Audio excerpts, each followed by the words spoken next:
Bienvenue sur le podcast Aligner, simplifier et structurer son entreprise. Je suis Stéphanie Didier. Depuis 2012, j'aide les dirigeants à sortir du chaos opérationnel pour retrouver leur liberté. Beaucoup de la structure au niveau du dirigeant et comment elle favorise la croissance d'une entreprise. Et aujourd'hui, j'ai envie de vous expliquer en quoi cette structure interne rayonne en externe. Et je vais vous expliquer dans cet épisode comment le client y perçoit la structure. Donc, il y a plusieurs éléments que je vais vous expliquer dans cet épisode. J'ai décidé de parler de la perception de votre client quand vous avez une entreprise structurée. Je vais vous partager certains points. Il y a d'autres épisodes qui vont venir sur le sujet. N'hésitez pas à me dire en commentaire si c'est des épisodes qui peuvent vous intéresser. Mais je pense que c'est important que vous compreniez l'impact de la structure à l'interne, ce que ça rayonne à l'externe. Donc, le changement de perception, il est hyper important parce que c'est ce qui va être un facilitateur de conversion. Vos prospects, ils vont avoir confiance en vous et donc plus facilement passer à l'acte d'achat. En effet, la structure, elle va agir à de nombreux points que je vais vous détailler et vous allez voir la différence. Alors, je fais une aparté. Je donne des exemples ici. Ce sont des exemples, certains sont grossis volontairement, mais ce sont des choses qui me sont réellement arrivées avec des artisans avec qui j'ai pu travailler, d'accord ? C'est pas inventé de ma tête juste pour faire l'épisode. C'est vraiment des choses qui me sont arrivées. Quand j'interviens pour structurer une entreprise, ça passe inévitablement par un travail sur l'offre et le message. On va, de ce fait-là, grâce au travail que je fais avec vous sur votre offre, votre message, la cohérence, le pourquoi vous faites ce que vous faites, le comment vous faites ce que vous faites, je vous fais travailler votre offre vraiment en long, en large et en travers. Ce qui va se passer quand vous allez avoir un interlocuteur et que vous allez échanger avec quelqu'un, il va y avoir une suppression de toutes les hésitations. Vous allez aller parler avec une voix plus confiante. Vous allez pouvoir rassurer votre prospect sur tous les points dont il a besoin. Et forcément, ça va avoir un impact sur la perception du client.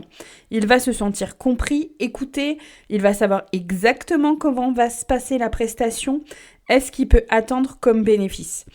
Aujourd'hui, moi, je n'envoie jamais juste un devis. Il est toujours accompagné d'un document où je reprends ce que j'ai compris de la mission, pourquoi j'ai choisi cet accompagnement particulièrement, comment ça va se passer, ce que la personne peut attendre, comment on va communiquer, comment on va travailler ensemble, etc.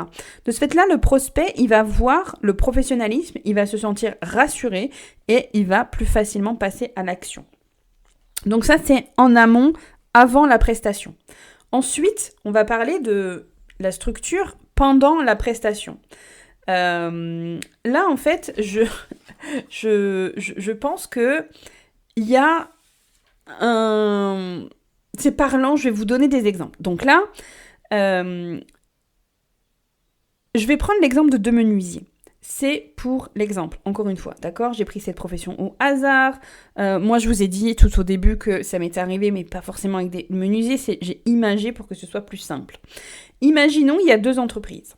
L'entreprise 1, je l'appelle, il répond, mais il est en train de rouler. Je lui explique mon problème, il me dit qu'il roule et que je dois le rappeler plus tard. Ok. Entreprise 2, j'appelle, je tombe sur un répondeur qui me dit qu'il doit être en chantier et il me demande de laisser un SMS et qu'il me rappelle dans la journée. L'entreprise 1, je rappelle 3 fois, j'arrive jamais à le joindre, ou alors il n'a pas le temps, ou alors il n'a pas son planning, et en fait, il n'arrive pas à me parler. Encore une fois, c'est du vécu. L'entreprise 2, je lui ai laissé un message, un SMS, il me rappelle le soir, comme convenu, on cale un rendez-vous pour la semaine suivante, et tout est calé, il vient à l'heure exacte. On va continuer sur la prestation. L'entreprise 1, finalement j'ai réussi à le joindre, il est venu. Il arrive, il commence à travailler et là, il me dit qu'il lui manque un outil qu'il pense qu'il a oublié chez son client précédent. Encore une fois, c'est du vécu. Mais c'est pas grave, il continue comme il peut. Il repart et là, fin de journée, il a laissé des bouts d'emballage et des miettes et c'est à moi de passer l'aspirateur, je dois faire la poussière, etc. En plus, c'est pas hyper fait proprement. Entreprise 2, il arrive, il bosse, il repart. Ça a été hyper simple. Il est venu me prévenir quand il allait faire du bruit pour me demander si c'était OK. Il est reparti, il a tout nettoyé, il a aspiré. Et si, il a tout remis en place. C'était genre, si jamais il n'y avait pas une nouvelle fenêtre, j'aurais rêvé qu'il soit venu. À votre avis, quand quelqu'un me demande « Est-ce que tu connais un menuisier ?» Quel menuisier je vais référencer ? C'est évident que ça va être l'entreprise 2. C'est pour ça qu'en fait, je parle de cette structuration. Et vous voyez là, il ne s'est rien passé c'était pas, il n'y a rien de terrible à mettre en place, entre guillemets. Juste la réponse au téléphone, de façon optimisée. Arrêtez de perdre du temps en répondant au téléphone quand c'est pas le moment de répondre au téléphone. Je vous donne un tips, vraiment mettez en place ce système tout simple de envoyez-moi un SMS et vous répondez. Déjà, vous ne regardez pas les SMS, vous les laissez en non lu. Et ensuite, quand la personne, quand vous êtes devant votre agenda et que vous pouvez correctement répondre à la personne, ben là, vous rappelez et c'est tellement plus simple et c'est tellement plus fluide pour tout le monde et personne ne vous en voudra en tant que plombier ou menuisier ou quel que soit le corps de métier ou même formateur ou quoi que ce soit que vous ne répondiez pas quand vous êtes en train de travailler, quoi. Enfin, je veux dire, répondez pas 4 jours après au SMS. Mais imaginons que vous répondez, vous fassiez une petite session réponse entre midi et 2 et que vous fassiez une petite session réponse en fin de journée. Franchement, il vaut mieux ça qu'on n'arrive pas à vous joindre. Ensuite, la moindre des choses, c'est de préparer la mission. Vous devriez avoir une checklist qui vous dit voici ce que j'ai comme mission à faire, voici ce dont j'ai besoin. Est-ce que j'ai vraiment tout ce dont j'ai besoin ? C'est pas non plus vérifier votre matériel, vérifier que ça fonctionne, vérifier, c'est quand même pas non plus quelque chose de très poussé là aussi. Ensuite, avoir peut-être un protocole de fin de mission. En fin de mission, j'ai un aspirateur avec moi et puis je passe l'aspi, ça me prend 5 minutes. Si vous avez changé une fenêtre, c'est pas non plus... Par contre, l'image que vous allez laisser, ça va être complètement différente. À la limite que vous laissiez les emballages, moi ça me dérange pas, mais à ce moment-là, vous allez voir la personne, vous dites voilà, excusez-moi, est-ce que vous avez une poubelle pour mettre les emballages, quoi ? Vous laissez pas juste les emballages sur le chantier. Et puis, vous travaillez efficacement. Enfin, moi, j'ai déjà vu un plombier. Encore une fois, j'ai rénové ma maison, donc désolée, mais j'ai plein d'exemples. Le plombier, il a fait des trucs, franchement, on n'a pas compris pourquoi il avait fait des trucs. Après, ça fait partie de la structure aussi de travailler efficacement. Bref, dernier point, on va dire que les 2 prestations ont été réalisées, d'accord ? Nous voici au paiement. Le premier, il envoie sa facture 10 jours après, et encore une fois, c'est du vécu, je me suis vue appeler un prestataire pour qu'il m'envoie la facture 3 fois. C'est-à-dire que moi, quand j'ai fait la prestation, je veux payer. Enfin, c'est-à-dire qu'à un moment, j'arrive et je me dis, en fait, c'est de l'argent que j'ai budgété pour faire la prestation. Quand la prestation, elle est faite, moi, je veux payer. Je veux pas, 4 mois après, qu'ils viennent en me disant, tiens, tu me dois 500 balles. Moi, je les ai plus, quoi. Enfin, c'est façon de parler. Mais en tout cas, moi... c'est comme ça. Et il y a beaucoup de personnes, je pense, qui sont comme ça. Il y en a d'autres qui veulent pas payer et ça les arrange. Maintenant, bon. Qu'on doive courir après le prestataire pour avoir une facture, ça donne vraiment pas une bonne image non plus.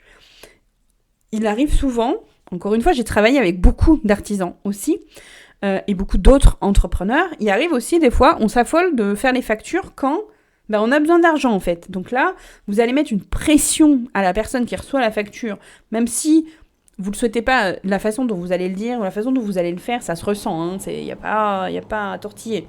Donc là, ça se ressent. L'entreprise 2, lui, en fait, il est venu, il a posé la fenêtre. Le lendemain, il a envoyé la facture avec un lien de paiement. Et en fait, tout est simple, quoi. Donc, tout ça pour dire que je voulais faire un épisode très pratico-pratique et très court parce que je voulais que vous compreniez l'impact que peut avoir la structure sur quelqu'un qui reçoit la prestation. Parce que vous êtes là, vous êtes la tête dans le guidon. Et en fait, il n'y a peut-être personne jamais qui vous dit ça.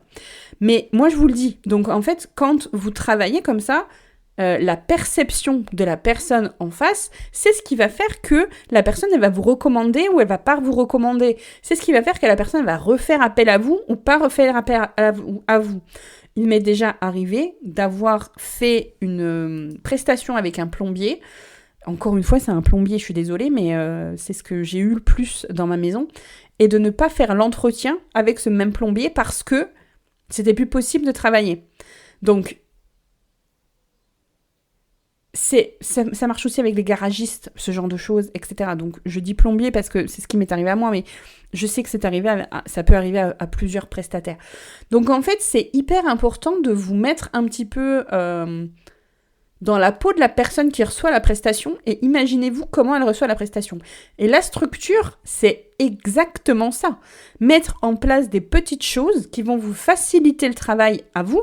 L'idée, c'est pas que vous perdiez du temps à faire la prestation, etc. C'est juste optimiser des petites choses. L'histoire du SMS, là, c'est vraiment pas grand-chose, comme vous pouvez le voir, mais ça va vous faire gagner du temps à vous. Ça vous évite de rappeler, d'être dérangé 40 fois, parce que tous vos clients y rappellent, j'imagine. Il n'y a pas que moi. Donc voilà. Donc c'est des petites choses comme ça qui peuvent être mises en place et qui vont vous donner, une meilleure image de vous et de votre entreprise et de vos prestations pour que le client puisse vous recontacter. C'est ça que j'avais envie de vous partager aujourd'hui.